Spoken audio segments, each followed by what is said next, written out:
নমস্কার বন্ধুরা, কেমন আছো? দুপুরের খাবার দাবার নিশ্চয়ই সেরে ফেলেছো এতক্ষণে। তাহলে ভাত ঘুম আসার আগে চলো একটা জায়গা চলে ঘুরে আসি। তা আমাদের আজকের গন্তব্য ত্রিপুরার রাজবাড়ি বা উজ্জয়ন্ত প্রসাদ। এই যে সবাই এসে জড়ো হয়ে গেছে। তা আমি আসার আগেই টিকিট কাটা হয়ে গেছে। এখানে টিকিটের দাম 50 টাকা এন্ট্রি ফি। তারপর আমরা ঢুকে পড়বো। একটু শর্মিষ্ঠার জন্য অপেক্ষা করছি। ও এসে পড়েছে, এক্ষুনি আমাদের জয়েন করবে। এসে আমরা সবাই মিলে, এই যে সম্পাদি, জয়ন্তীদি, লিপি, স্বাগতা, শিলা দেখুন না, সুন্দর একটা সানগ্লাস পরেছে, বেশ ভালো দেখাচ্ছে ওকে।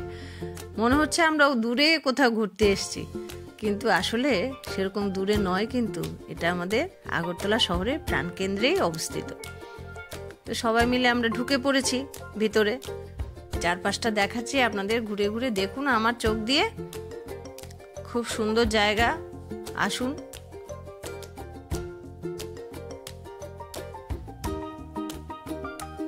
আমি তো ত্রিপুরা জন্ম হয়েছে বলে আমি নিজেকে গর্বিত মনে করি।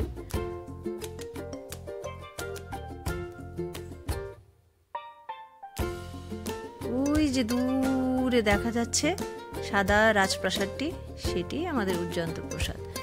এই দুইটা লম্বা রাস্তা পেরিয়ে কিন্তু এখন যাব, লম্বা রাস্তা পেরিয়ে আবার আসার সময় একটা লম্বা রাস্তা পেরিয়েই আমাদের আসতে হবে। এখন ফুল টুল নেই, লাগানো হচ্ছে শীতের গাছগুলো। কিছুদিন পর চন্দ্রমল্লিকা ডালিয়া একদম চারিদিক ভরে যাবে, তখন বেশ সুন্দর লাগবে দেখতে। এই যে আমরা যাচ্ছি, এখানে সবাই এসেছি, সবাই একসঙ্গে যাওয়ার আনন্দই আলাদা। না হলে একঘেয়েমি জীবন থেকে একটু ছাড় পাওয়া যায় আর কি, সবাই মিলে বেরিয়ে পড়লে।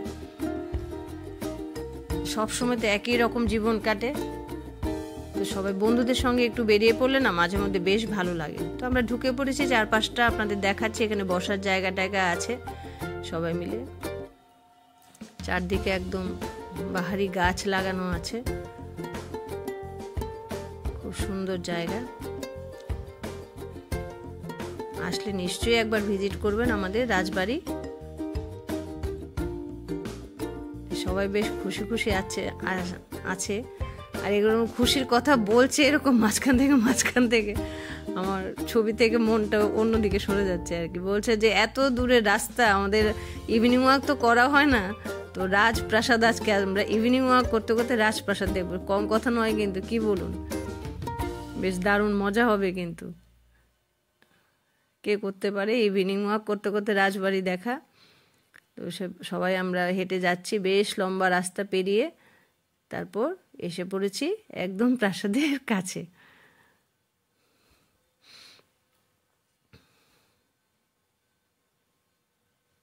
এই যে লিপি, জয়ন্তী, শর্মিষ্ঠা, সবাই এক একজন এক একটা কথা বলছে, একদম হাসিতে গড়িয়ে পড়ছে। এটাই মজা আর কি, সবার সঙ্গে একসঙ্গে আসার। বন্ধুদের তো অনেক ধরনের কথা থাকে, সব কথা তো আমরা ঘরে যেগুলি বলি সেগুলি বন্ধুদের সঙ্গে তো অবাধ আমাদের কথা বলার সম্পাদিত খুব উৎসাহ আমাদের একসঙ্গে ডেকে এনেছে। আমি যদিও আগে দেখেছি আমার হাজব্যান্ডের সঙ্গে, ছেলেটা যখন ছোট ছিল উনি একবার আমাদের নিয়ে এসেছিলেন। তো ভিতরটা কিন্তু আমি দেখাতে পারবো না, দেখতে হলে আসতে হবে রাজবাড়িতে, ঢুকতে হবে। আসলে ভিতরে ক্যামেরা নিয়ে ভিডিও করার কোনো অনুমতি নেই আর কি, এই জন্যে। তো আসবেন রাজবাড়ি দেখতে, কার না ভালো লাগে বলুন? রাজবাড়িতে ঢুকলে একটা রাজকীয় ভাব এসে যায়। এই যে আমার বন্ধুরা, আমরা খুব আনন্দ করব আজকে, এই জন্য সবাই এসছি। তো আমরা ভিতরে ঢুকে যা দেখেছি সেটা তো আপনাদের দেখাতে পারিনি, অনেকক্ষণ আমরা ভিতরে ছিলাম। তারপর যখন বেরিয়ে আসলাম তখন দেখলাম লাইট জ্বলে গেছে, মানে সন্ধ্যা হয়ে গেছে। আর শীতের সন্ধ্যা তো তাড়াতাড়ি একদম সন্ধ্যা ঘনিয়ে আসে। ওই যে চারিদিকে আকাশটা লাল হয়ে গেছে, সূর্য ডুবে গেছে, কিন্তু খুব সুন্দর দেখাচ্ছে কিন্তু না চারিদিকটা, কত লম্বা জায়গা জুড়ে এটা আছে কিন্তু।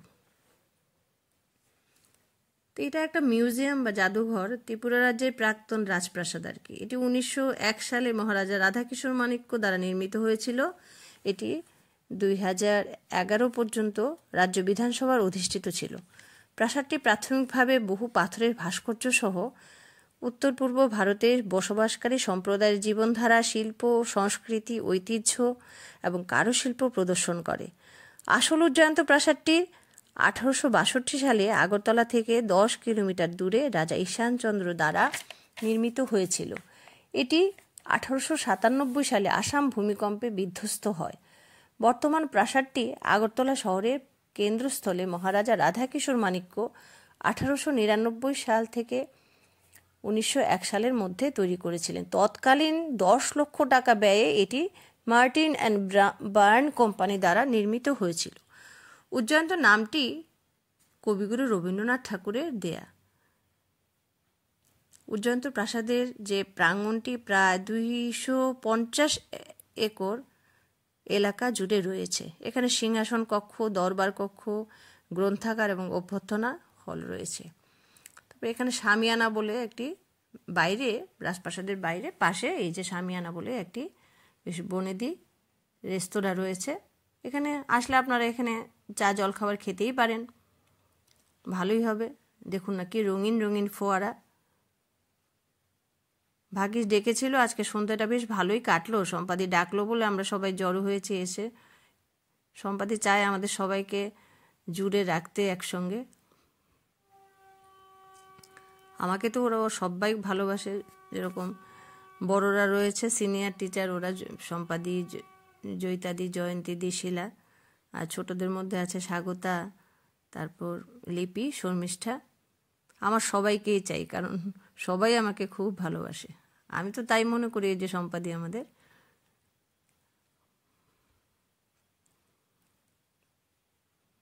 একটু জয়িতাদি একটু গম্ভীর গম্ভীর থাকে সবসময়, তবে মজা করে, আমাদের মজাগুলি শুনে আবার নিজে একটু কম কথা বলে আর কি। এই যে শিলা বলছে আমরা এখন একটু চাটা খেতে যাব। সবাই খুশি হয়েছে, সবাই এসে এখানে ভালোই লেগেছে সবার।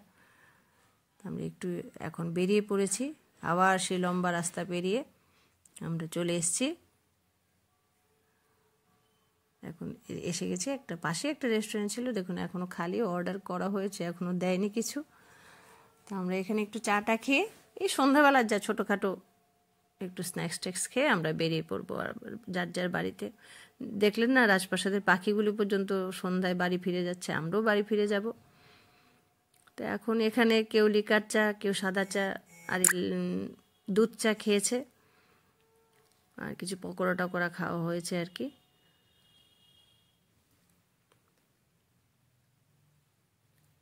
বেশ ভালোই কাটলো সন্ধেটা।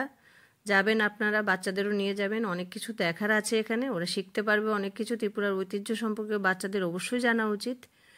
তো আপনারা ভালো থাকবেন, সুস্থ থাকবেন, সবাইকে ভালো রাখবেন।